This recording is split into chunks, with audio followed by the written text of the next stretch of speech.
أبو مسلم الخراساني. عشان نعرف مين هو أبو مسلم الخراساني لازم نعرف الأحوال اللي كانت دايرة وقتها. في ظل حكم بني أمية وبالظبط سنة 100 هجرية بدأ محمد ابن علي ابن عبد الله ابن العباس في الدعوة لآل البيت بأن الحكم يكون في آل بيت سيدنا محمد والخروج على الأمويين. بس الدعوة في الأول كان المفروض تكون للعلويين، وده ذكاء من محمد إنه خلى الدعوة لآل البيت في العموم. آل البيت دي بتشمل العلويين والعباسيين، واختار الأماكن اللي هيبدأ فيها دعوته بعناية، لأن في أول الدعوة أنت ما ينفعش تواجه القوة اللي موجودة في الدولة، لأ أنت لازم تختار الأماكن اللي تزرع فيها الأفكار بتاعتك والكل يوافق عليها. فاختار أولا الكوفة، لأن الكوفة أساسا هي مهد التشيع لآل البيت، فالموضوع بالنسبة لهم هم قابلينه قبل ما يتعرض عليهم.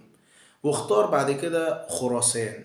خراسان ديت في شمال شرق إيران وجنوب روسيا وغرب أفغانستان مكانها حاليا. اشمعنى خراسان؟ لأن خراسان كان نظامهم الملكي لسه منتهي أو ساقط بقالوش فترة طويلة، فكانوا هما قابلين النظام الملكي في إن الحكم يكون في أسرة معينة أو في أشخاص معينين ما يخرجش منهم. ودي الفكرة اللي بيدعي إليها محمد بن علي، إن الحكم يكون في آل البيت، فبالنسبة لهم الفكرة كانت مقبولة جدا.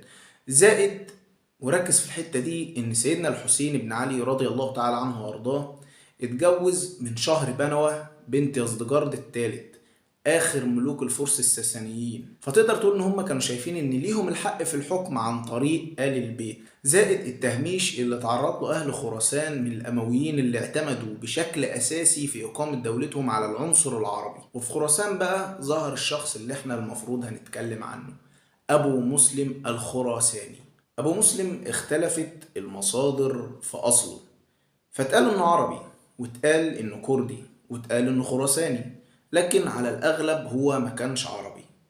واتقال إن اسمه إبراهيم بن مسلم، واتقال عبد الرحمن بن مسلم، واتقال عثمان بن بهرزادان، وقال المسعودي إنه عربي واتولد في قرية جنب الكوفة، وقال الدينوري إنه اتولد في قرية جنب أصفهان، وابن خلقان قال إنه هو اتولد في قرية من أعمال مرو اللي هي عاصمة خراسان. فنقدر من كل اتقال ده إننا نستنتج إن هو ما كانش عربي على أغلب الأقوال أو على أغلب الآراء. أبو مسلم كان من أشد المناصرين للدعوة العباسية، وكان وقتها القائم على أمر الدعوة في خراسان هو إبراهيم الإمام، اللي اتعرف على أبو مسلم وأعجب بشخصيته جدا وبقوته وقربه منه، وفضل يعلى في المراتب جنب إبراهيم الإمام لحد ما قرر إبراهيم الإمام إنه يبعته على رأس وفد هدفه إنه يسيطر على خراسان كلها، ما يبقاش فيها أي حد مش مؤيد للدولة العباسية. وقال له رسالة تقدر تقول إن ديت بتفسر أساليب أبو مسلم، يعني الدموية في حياته.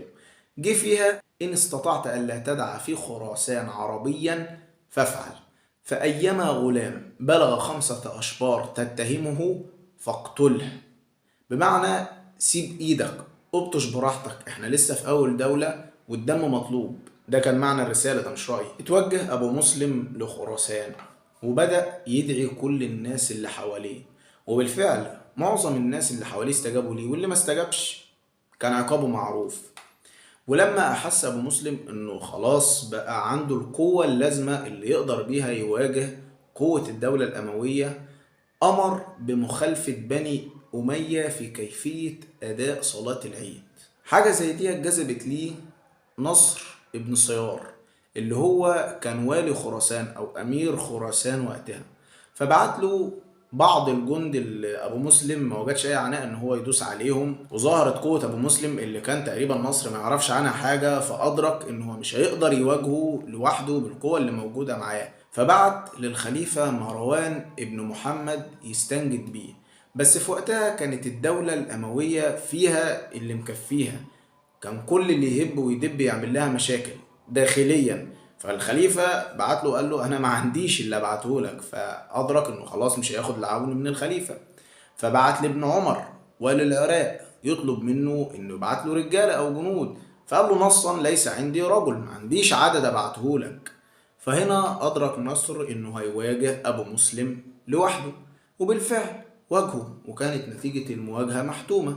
انتصر أبو مسلم وقدر يدخل مرو حاضرة خراسان وعاصمتها. أول ما دخل مرو أدرك إن خلاص خراسان بالكامل بقت تحت إيده، لكن في نغزتين لازم يخلص منهم.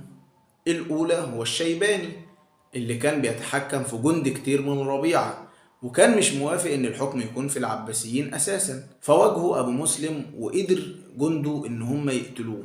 والتاني ابن الكرماني أحد قادة أبو مسلم، اللي كان أبو مسلم خايف برضه إن راسه تعلى عليه، فقتله برضه. وبكده قدر يسيطر على خراسان كلها تحت ايده، وتوجه بجيوشه لحد ما وصل للكوفة. واجه يزيد بن عمر بن عبيرة اللي ما قدرش يقاوم ابو مسلم، وقدر ابو مسلم ان هو يخش الكوفة ويسيطر عليها. وفي الوقت ده عرف مروان بن محمد اخر خلفاء بني امية مين هو راس الدعوة، ابراهيم الامام، فقبض عليه. فهرب بني عباس للكوفة ودخلوها في صفر سنة 132 هجرية، واستقبلهم أبو سلمة الخلال، وده كان مناصر للعلويين. ففضل حاجبهم عن الناس 40 يوم لحد ما الناس ابتدوا يتتبعوا أثرهم لحد ما وصلوا لهم. ويوم الجمعة 12 ربيع الآخر خرج أبو عبد الله السفاح، واللقب ده حواليه كلام كتير، فهنقول أبو العباس. خرج أبو العباس وتوجه لمسجد الكوفة وخطب بالناس وخد البيعة لنفسه. وفي الوقت ده عرف مروان ابن محمد اللي بيحصل، وكمحاولة أخيرة لإنقاذ حكم بني أمية جمع جيش بقيادته هو شخصيا، وصل تعداده 120 ألف جندي، والرقم ده مش داخل دماغي لحد دلوقتي. وتوجه لمواجهة العباسيين. بعت أبو العباس عمه عبد الله ابن علي، وده على الأرجح هو اللي كان ملقب بالسفاح.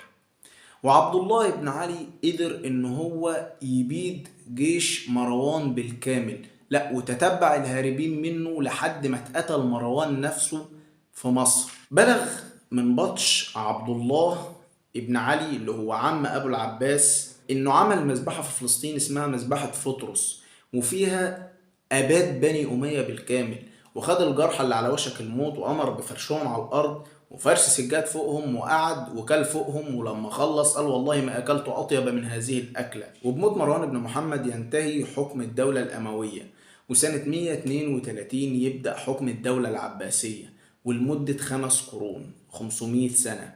وبكده ينتهي الدور الأولاني في حياة أبو مسلم الخراساني.